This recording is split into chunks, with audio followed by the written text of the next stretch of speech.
The Curse of Pisces, a medieval astrology of martyrdom. An intense chronicle of medieval astrology, martyrdom, and the drunkard town crier who spoke in slam and died for the stars. Written in the shadow of the two fishes, where the mutable waters claim their sacrifice and the cry of the marketplace becomes the liturgy of blood. In the year of our Lord, when the great conjunction of Jupiter and Saturn fell upon the cusp of the fishes, a voice rose in the town of Vespera. This is going to be an advanced astrology novel with peace and love in my series of advanced astrology literature, reading about advanced astrology with the help of AI agent, tools, report lab, PDF crafting. Subscribe, like, comment, share if you dare, and care with peace and love. And let's get into this story, The Curse of Pisces. I have a Pisces stellium, so this has been inspiring me for a while to make this video and this literature. So here's a note on the astrology. In the medieval understanding inherited from Ptolemy Albumassar and the Latin translators of the Arabic astrologers, Pisces is the last of the 12 signs, the place of endings, of dissolution, of the soul's return to the cosmic ocean. It is a mutable water sign, ruled by Jupiter, the greater benefic, yet also the nocturnal house of Venus and some older tables, and forever associated with the two fishes bound by a cord, one swimming toward the heights, the other toward the abyss. The ancients held that those born with the moon or the ascendant in Pisces, or with the malefics afflicted therein, often walked a path of sacrifice. The poet, the prophet, the drunkard who sees too clearly, the crier who cannot keep silent, these are the children of the fishes. Their gift is vision, their price is martyrdom. This chronicle follows one such soul. The wheel above is drawn after the manner of the medieval planispheres, with Pisces marked in the color of blood and sea. The two fishes face opposite ways, the eternal tension of the sign.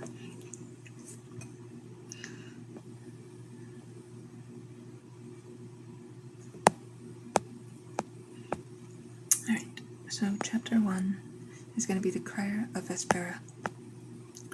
They called him Ilias of the broken voice, though his voice was never broken, only soaked in the cheap wine of the lower taverns and sharpened by the frost of morning proclamations. In the town of Vespera, nestled between the salt marshes and the old Roman road, Elias was the official town crier. By charter of the burgesses, he was required to cry the hour, the lost livestock, the new decrees, and the deaths. By the curse written in the stars at his birth, he cried other things as well. He had been born under the sign of the fishes. The midwife who delivered him swore that the moon stood in Pisces, and that Jupiter, lord of the sign, was retrograde, and afflicted by a square from Mars in the 10th house, the house of reputation and public voice. This one will speak, she said, and the speaking will cost him everything. The priest who baptized him marked the day in the parish book and added in a smaller hand the word martyrium. By the time he was 30, Elias had perfected the dual craft of his life. In the morning, sober enough, he stood upon the worn stone of the market cross and cried the news in the plain, ringing syllables required by law. In the evenings, when the wine had loosened the cord that bound the two fishes of his nature, he became something else. A slam poet of the taverns, a spontaneous prophet of the undercroft, a man who spoke in the rhythms of the street and the cadence of the psalms, pouring out truths that the respectable preferred to leave unspoken. The townsfolk tolerated him because he was useful and because his drunken verses sometimes made them laugh. They did not yet understand that the laughter was the only first stage of the curse. One frostbitten November evening, after crying the loss of a black sow and the arrival of the tax collector, Elias stumbled into the sign of the two fishes, the lowest tavern in Vespera, named, though no one remembered why, after the constellation that ruled his blood. He climbed onto an empty barrel, raised a cup of sour claret, and began. Listen, you salt-stained son of the marsh. I was born when the fishes turned their backs on each other, and the planet of kings went walking backward through the sky. They hung a cord between my two selves, and told me to choose which way to swim. I chose both. I cry your lost pigs in the morning, and your lost souls at night. I am the town's throat, and the town's conscience. And the wine is the only oil that keeps the hens from screaming. The room went quiet. Even the dice stopped. Someone in the back crossed himself. Elias drank, wiped his mouth with the back of his hand, and continued, the words coming faster now, the slam rhythm of the marketplace, fused with the liturgical cadence. he had absorbed as a choir boy. You think the stars are distant. They are closer than the lights in your charts. Jupiter watches from his throne of tin and benevolence, and he is not smiling. Mars has drawn a square across my chart like a butcher's mark on a side of beef. I am already sold. The only question is the hour of the knife. That night the first real murmur began. The next morning when Elias stood at the market cross to cry the hour of terce and the price of salt, a few faces in the crowd looked at him differently, not with amusement, but with the uneasy recognition that sometimes settles on a people when they realize their jester has begun to speak the language of the scaffold. Chapter 2. The Chart of the Martyr. There lived in Vespera an old physician astrologer named Master Aldrich, who had studied in Paris and Salerno, and still kept a set of brass instruments and a worn copy of the Almagest.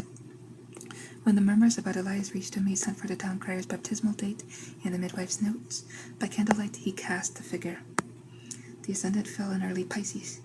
The moon, lady of the night chart, was also in Pisces, separating from a conjunction with Jupiter and applying to a square with Mars in Gemini. In the 10th, Mercury, significator of the voice and of proclamations, stood in Aquarius in the 12th house, the house of hidden enemies, imprisonment, and self-undoing, and was combust by the sun. Venus, who in some traditions co-rules a sign, was retrograde in Aries. Master Aldrich sat back and stared at the parchment. The man is a living square, he murmured. The benefic that should protect him is the very planet that binds him to the waters of sacrifice. Jupiter in Pisces is the greater fortune in its own domicile, yet here it is the fountain of the curse. He will speak truth that belonged to the end of an age, and the age will answer with iron. The radical figure of Elias the Crier, we see ascendant 4 degrees Pisces, moon 12 degrees Pisces, Jupiter 9 degrees Pisces retrograde, Mars 14 degrees Gemini in the 10th house, Mercury 22 degrees Aquarius 12th combust, Sun 24 degrees Aquarius, Venus 18 degrees Aries retrograde, Saturn 2 degrees Capricorn. The square of Mars to the Pisces stellium is the hinge of the fate. The 12th house Mercury is the voice that cannot stop. The retrograde Jupiter is the blessing that has turned inward and become a wound. When Elias next came to have a tooth drawn, for the wine in the cold had ruined his mouth, Master Aldrich told him the outline of the figure. Elias listened and laughed, a short, wet sound. So the stars say I am already dead, he said. Good, then I can speak freely. A dead man has no reputation left to lose. That night in the tavern he climbed the barrel again and delivered a longer piece, part confession, part accusation, part liturgy. The townsfolk later called it the Sermon of the Two Fishes.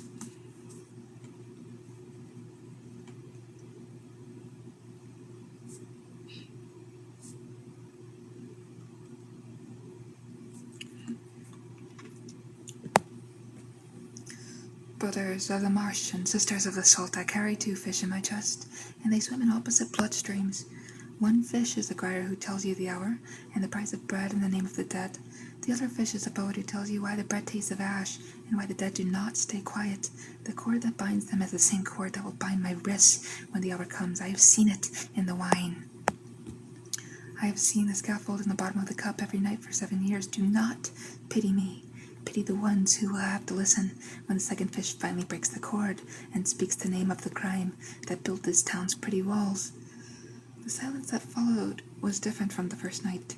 It was the silence of people who have heard their own secret named in public and are deciding whether to laugh it off or to kill the speaker. Chapter 3. The Decree in the Double Voice. Winter deepened. The marshes froze in jagged plates. Elias continued his double life with a kind of feverish diligence. By day he was the model crier, clear, punctual, respectful of the burgesses. By night he was the channel of something older and less manageable. The slam verses grew longer, more structured, more dangerous. He began to name specific injustices, the quiet enclosure of common grazing land, the unequal weights used by certain merchants, the sudden wealth of a magistrate whose brother had vanished on the road to the coast. The astrology of the moment was not lost on Master Aldrich. A secondary progression of the moon was moving toward the exact square of the natal Mars. The voice will reach its crisis, he wrote in his private book. When the progressed moon perfects that square, speech will become action, or action will silence speech. It was during this season that the town received a royal writ concerning the collection of a new subsidy for the war in the north.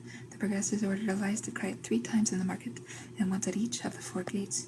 He did so, but on the 3rd market crying, after the formal text had been delivered, he remained on the stone step and, in the same ringing voice, added a coda of his own composition. Here also this people of Vespera, the subsidy is silver, but the blood is older. The king's war is far, yet the hunger is near. I am bound by oath to cry the decree. I am bound by the fishes to cry the cost.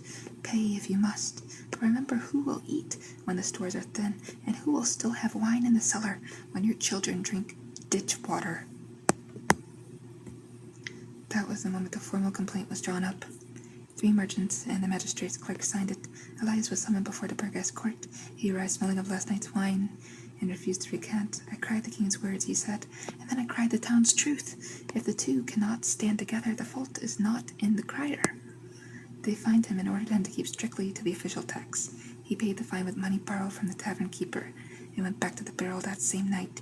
The verses that followed were the most concentrated he had yet produced, a sequence the later chroniclers would call the Passion of the Mutable Water.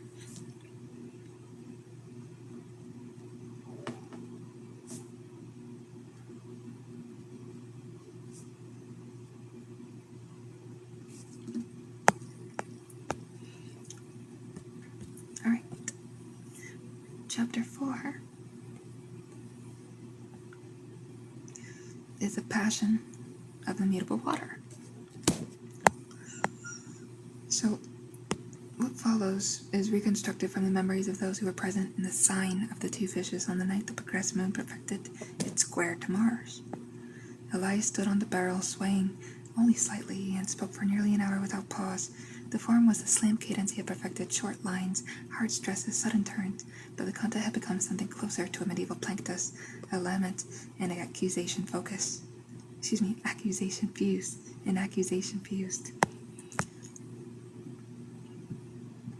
I am the last sign. After me, the wheel turns back to fire. I am the water that remembers every drowning. I am the cord between the 2 fishes. And tonight, the cord is cutting me in half. You want a crier who only says what is safe. You want a poet who only sings of spring. You want a drunkard who stays amusing and never points at the ledger under the table. I was never that man. The stars wrote otherwise, and the wet ink of the placenta and the midwife's knife. He named the enclosure of the common. He named the false weights. He named the vanished brother of the magistrate and the sudden cargoes that arrived without registered cargo manifest. He named the priests who sold indulgences for sins not yet committed. Each accusation was wrapped in the imagery of the zodiac, the scales of Libra tipped with lead, the scorpion's sting bought and sold, the goat of Capricorn climbing over the bodies of the poor. And when the fishes finally turn and face the same direction, when the cord snaps and the 2 become one voice, that is the hour of the martyr, not because the man is holy, but because the truth has nowhere else to live. Except in a body that is about to be broken. I am not asking for your pity, I am asking for your ears, while I still have a throat to use them with. When he finished, no one applauded. A few men left quietly, others stayed and stared into their cups. The tavern keeper, who had always protected Elias, looked at him with something like grief. You have said too much this time, he whispered. The magistrate's men were in the corner, they heard every word. Elias only smiled, showing the caps where the wine and the cold had taken teeth. Good, he said, then the 2nd fish is free. Chapter 5 The Arrest Under the Fishes. They came for him 2 nights later, when the moon was dark and the constellation of Pisces was rising in the east. Elias was not in the tavern. He was at the market cross, alone, practicing the next day's cries in a low voice. The men-at-arms and the magistrates surrounded him without violence. He did not resist. He only asked leave to finish the practice of a proclamation concerning a lost child. When he had done so, he handed the official staff of the crier to the sergeant and said, "Keep it safe. Someone will need it when the next voice rises." He was lodged in the town gaol, a damp undercroft that still bore Roman foundations. Master Aldrich was permitted to visit him once. The old astrologer brought a small ephemeris and a piece of bread. They spoke of the chart. "The square is perfected," Aldrich said. "Mars has claimed the voice. The 12th house Mercury is now angular by transit. You are in the place of the hidden enemies made visible. Elias nodded, and Jupiter, still retrograde in your natal place, the blessing remains inverted. It will not save the body. It may, if the older doctrines are true, enlarge the meaning of the death. Elias was quiet for a time, then he said, when they ask for a last statement, I will not recant. I will cry one more time. Make sure someone writes it down. The stars should have a record of what their instrument finally said. Chapter 6. The Cry at the Scaffold. The sentence was public penance followed by hanging, the body to remain on the gibbet as a warning against seditious speech. In the practice of the time, this was considered a merciful outcome. A charge of formal heresy or treason could have brought the fire. The magistrate preferred the simpler lesson of the rope. On the morning of the execution, the sky was the color of wet slate. A small crowd gathered in the square before the market cross, the same stone from which Elias had cried the hours for 15 years. He was brought out barefoot, wearing a rough white shirt. The wine had been withheld for 3 days. His hands shook, but his voice, when he asked leave to speak, was steady. The sheriff, perhaps out of residual respect for the office of crier, granted him the traditional few minutes. Elias climbed the steps of the scaffold as if climbing the barrel in the tavern. He looked once at the eastern sky where the fishes were setting and began. People of Vespera, I was your throat. I told you the hour when the light came and the hour when the light left. I told you of lost things and of things the powerful wished lost. Today the two fishes swim the same way, and the cord is no longer needed. Do not look away. This is what the mutable water costs when it refused to stay mute. Remember the chart if you forget the man. The stars keep better records than the Pegasus, and when another voice rises from the marsh, you will know the curse has not been lifted, only passed to the next pair of fishes who cannot help but speak. He stopped. The hangman moved forward. Elias looked once more at the crowd and added, in the plain voice of the official crier, Hear ye, the hour is upon us. God have mercy on this town and on the stars that watch it. And then the rope took him. The body was left as ordered. That night, a few of the poor folk came and cut it down in secret and buried it in the marsh, facing east, toward the rising of the fishes. Master Eldrick marked the date as ephemeris and wrote beside it a single word in Greek, martes, witness. Chapter 7. The Persistence of the Cord. In the years that followed, the official record listed Elias as a seditious drunkard justly punished. The tavern changed its name, the market cross was repaired, and the stone step worn by his boots was replaced. Yet the verses survived, first in memory, then in a few clandestine copies circulating among the poor clerks and the traveling players. They called the collection the Book of the Two Fishes. Master Eldrick lived long enough to see a new town crier appointed, a careful man who never improvised. On the old astrologer's deathbed, he is said to have remembered that the square of Mars to Jupiter and Pisces would return in the cycles of the planets, and that another voice would rise when the configurations repeated. Whether this was prophecy or the last flicker of a professional mind, no one could say. What remains is the pattern. The medieval astrologers taught that Pisces rules the feet, the part of the body that touches the earth and yet is farthest from the head that reasons. It also rules the hidden places of the soul where the longing for dissolution and the longing for justice becomes indistinguishable. Those born under its denser afflictions often become the instrument by which a community is forced to hear what it has agreed not to know. Their martyrdom is not always holy in the ecclesial sense. It is frequently dirty, alcoholic, and incomplete. Yet the cord that binds the two fishes continues to transmit the tension, generation after generation. In Vespera, the marsh still freezes in winter. On certain clear nights, the constellations of fishes can be seen rising over the water. Local children are sometimes told not to listen too long to the wind in the reeds, lest they hear a voice practicing the hours, or a slam verse about false weights, or the final cry of a man who could not keep the two sides of his nature from speaking at once. So here ends the chronicle of Elias the Crier, called the Drunkard of the Fishes, who was town crier, slam poet, and martyr under the curse and the blessing of Pisces.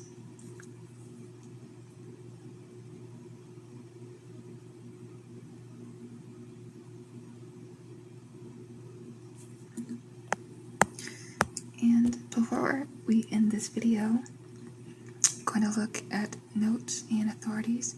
The following notes expand upon the astrological and historical references embedded in the chronicle. They are offered in the spirit of the medieval glossator, not to close interpretation, but to open the deeper currents of the tradition. So we see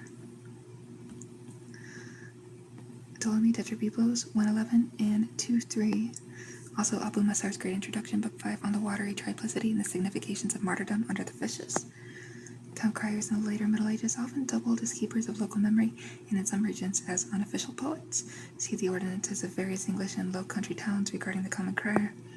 In medieval astrology, the square aspect 90 degrees from Mars to Jupiter was considered a powerful affliction, often signifying conflict between the impulse to act, Mars, and the principle of expansion or law, Jupiter. When placed across the public houses, it could indicate a fall from reputation or a violent end connected with speech. The 12th house in traditional astrology is associated with sorrow, secret enemies, large animals, and institutions of confinement. A combust Mercury there often indicated a voice that would bring trouble upon itself or speech uttered under the pressure of hidden forces. Secondary progressions a day for a year were known in medieval and Renaissance practice in various forms. The movement of the progressed moon was especially watched for the timing of emotional and public crises, and traditional doctrine held that a strong Jupiter, even when afflicted, could confer a kind of posthumous dignity or the fame of the martyr upon those who died for a cause larger than themselves. See William Lilly's later synthesis in Christian astrology, though the root idea is medieval.